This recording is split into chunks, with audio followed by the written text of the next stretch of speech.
Luka Doncic has just been flat out insane in his first year in his play. It's honestly just been incredible. 2 40-plus point games, and he's only played 4 games in the playoffs so far. He just had a 43-point triple-double and a buzzer-beating 3-pointer to take down an NBA contender to tie a series. He's just been downright unbelievable, to say the least.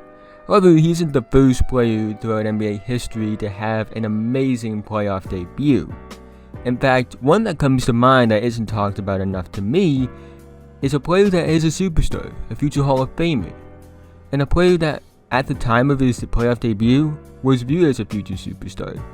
And we have to go back 12 years to the year 2008, when Chris Paul made his playoff debut. But before we do get into today's video, if you're new like the NBA, WNBA, high school, college, really like basketball in general, I really think that you would love this channel. So if you aren't already, feel free to like, subscribe, hit the notification bell to be notified whenever I release a video. I upload on a new daily basis, trying to reach 1,000 subscribers by the end of the year. At the time of this recording, we're at 349 subscribers, so doing all those things would be a really big help to me to help me reach that goal. But with that being said, let's get right into the video. To start, let's give you some backstory on what Chris Paul was up to this point in the league. He was the 4th overall pick in the 2005 NBA draft by the New Orleans Hornets at Wake Forest. He was the Rookie of the Year, averaging 16.1 points per game, 5.1 rebounds per game, and 7.8 assists per game.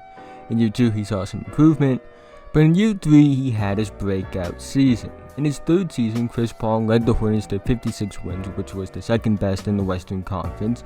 He averaged 21.1 points per game, 4 rebounds per game, 11.6 assists per game, and 2.7 steals per game. He was named to the 1st team All-NBA and 2nd team All-Defense. He led the league in assists and steals.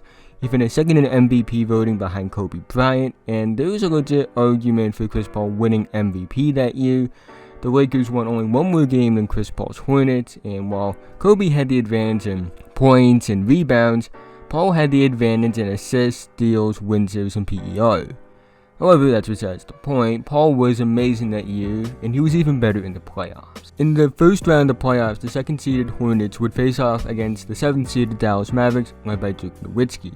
In the first game, the Hornets would win by 12, and Chris Paul was incredible. He had 35 points, 3 rebounds, 10 assists, and 4 steals on 65.2 field goal percentage. It was a dominant win.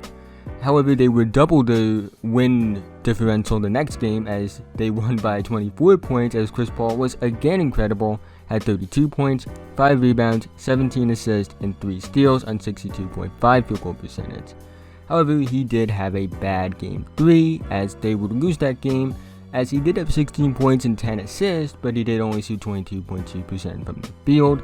However, he would bounce back over the next 2 games to close out that series, averaging 20 points a game, 9 rebounds a game, and 11.5 assists per game on 48.5 field goal percentage and 40% from 3.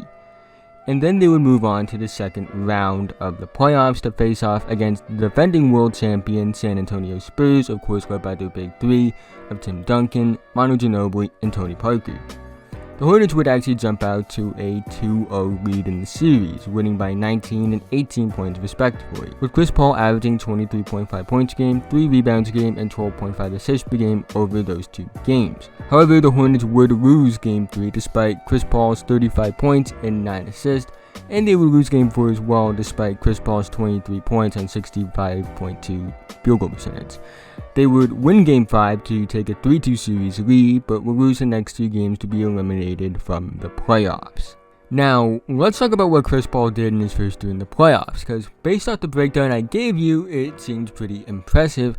But when you look at the numbers, it's even more impressive. He averaged 24.1 points per game, 4.9 rebounds per game, 11.3 assists per game, and 2.3 steals per game on 50.2 field goal percentage over 12 playoff games against 2 really good teams. The most insane part, however, to me, is that Chris Paul had a 6.25 assist to turnover ratio, which is absurd for a 22-year-old. For some perspective, a 2.1 assist to turnover ratio is considered really good. And mind you, again, these are 2 teams that were in the finals the previous 2 years before Chris Paul even got there. Now, why do I bring this up? Well, the reason I bring this up is because, well, A, it gives me a chance to talk about it because someone else is also having an amazing playoff debut this year, and I want to talk about someone in the past who had an amazing playoff debut. Secondly, it's just not talked about enough, which is really the case with Chris Paul in general, because Chris Paul is one of the greatest point guards of all time, easily top 10. I would say closer to the 8 to 6 range, and he's done so many great things in his career. He's made so many All-NBA teams, All-Defensive teams. He's done everything that suggests he's one of the best two-way players in the league during his prime. He was a superstar, best point guard in the league hands down for a while, and people just act like he was a playoff choker, which isn't the case. You can go look at his numbers, you can go watch other videos on it. It's an absolute myth that he's a playoff choker. He plays well in the playoffs, it's just that his team doesn't win. That doesn't make you a choker if you perform and your team doesn't get the outcome that you expect because of injuries to certain players and things like that. And honestly, a player who is 22, who actually turned 23 in the middle of that playoff run, and doing what he was able to do against two really title contending worthy teams, it should be talked about more among the great playoff performances. And I remember seeing somebody tweet out like, does anyone do what Luka did in his first ever playoff appearance? And I'm like, yeah, Chris Paul did. Chris Paul was incredible in his first ever playoff run against two really good teams. Now granted, I'm not trying to take away from what Luka did, but we need to talk about what Chris Paul did more, in my opinion, because what he did was incredible. And honestly, just respect him more as a player, and respect somebody who had one of the best playoff debuts ever. Like, not many players do what he was doing that young, at 22. And honestly, it really was just the kickstart to his Hall of Fame career. But that is the end of this video. If you made it to this point, thank you so much. It means a lot to me. Again, like, subscribe, do all those things. It would be a big help to help me reach 1,000 subscribers by the end of the year. So again, I would really appreciate that.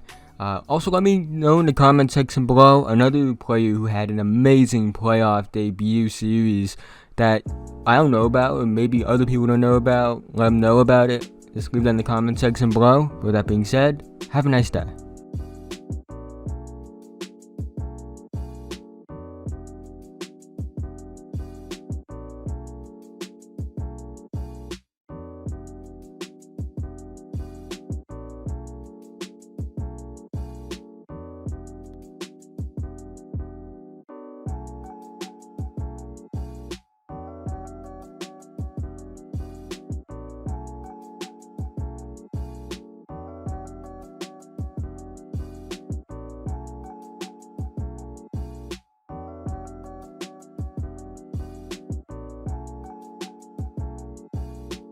If you made it to this point in the video, thank you so much. It means so much to me, guys. You guys don't understand. But again, thank you. Like and subscribe if you're new. Feel free to leave feedback in the comment section below. And I'll see you guys in the next video.